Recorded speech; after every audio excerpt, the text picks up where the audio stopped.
Otro de los conceptos importantes que hay que tener en cuenta es el concepto de autorización. Em, la autorización, como lo hemos mencionado anteriormente, hace referencia al otorgamiento de permisos a un usuario o un proceso dentro de un esquema de actividades o un listado de actividades válidas.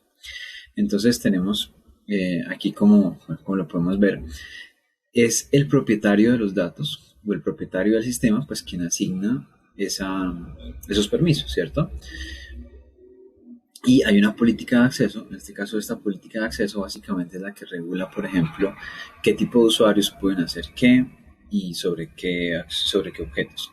Esta es una tabla muy sencilla de ver, pero también es fácil para entender cómo funciona la autorización.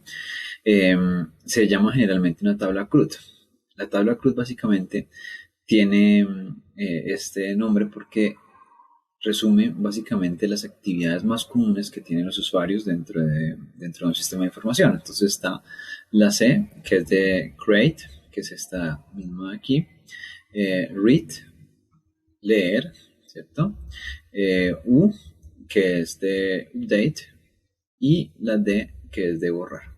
Entonces se dice que básicamente el usuario pues, puede crear, leer, actualizar o borrar datos. Básicamente esas son las actividades que se le permiten a un usuario. Entonces, generalmente cuando se está diseñando un sistema de información, se define primero que todo pues cuáles van a ser los usuarios, que básicamente son estos elementos que están en la primera columna. Si estamos hablando, por ejemplo, de un sistema de notas, de un sistema, perdón, de educación virtual tipo Moodle, bueno, tenemos pues dentro de Moodle varios usuarios, ¿cierto? Tenemos un asistente, un monitor, un usuario, que es el estudiante, y un profesor. Y dependiendo pues del objeto sobre el cual se quiera definir la acción, tenemos varias acciones disponibles como crear, leer, actualizar y borrar, al menos, ¿no? Que son las más sencillas. Y tenemos acá, por ejemplo, diferentes objetos. Entonces, archivos, por ejemplo, dentro del ambiente virtual de aprendizaje, dentro de Moodle. También tenemos objetos y también tenemos tablas de bases de datos. Entonces, por ejemplo, es muy normal que un profesor, por ejemplo, pueda controlar tablas de bases de datos de estudiantes, donde pueda hacer por ejemplo, matriculaciones masivas, puede también eliminar estudiantes, por ejemplo, actualizar datos de estudiantes. Entonces, ese tipo de acciones, por ejemplo, en este caso, el profesor es el que tiene pues todos los permisos, en este caso, se representa pues por este cuadrito en verde que agrupa todos estos permisos que tiene el profesor.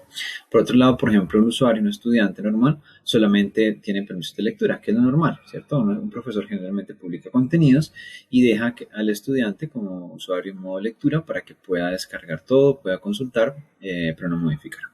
Y por otro lado, también se tienen asistentes o monitores de curso. En este caso, por ejemplo, es normal que un profesor le asigne a un asistente permisos para crear y permisos para leer y para actualizar, pero no para borrar. Entonces, esto básicamente es una tabla CRUD, una tabla que resume básicamente cómo funciona un esquema de autorización sencillo dentro de un sistema de información y muchos sistemas pues que hoy en día vemos en las empresas, llámese nómina, sistema de correo electrónico, sistema de inventario, pues tiene por detrás una tabla CRUD como esta, más completa, más robusta, claro que sí, pero básicamente esta tabla es la que nos ayuda a definir el esquema de autorización que se define para un sistema de información.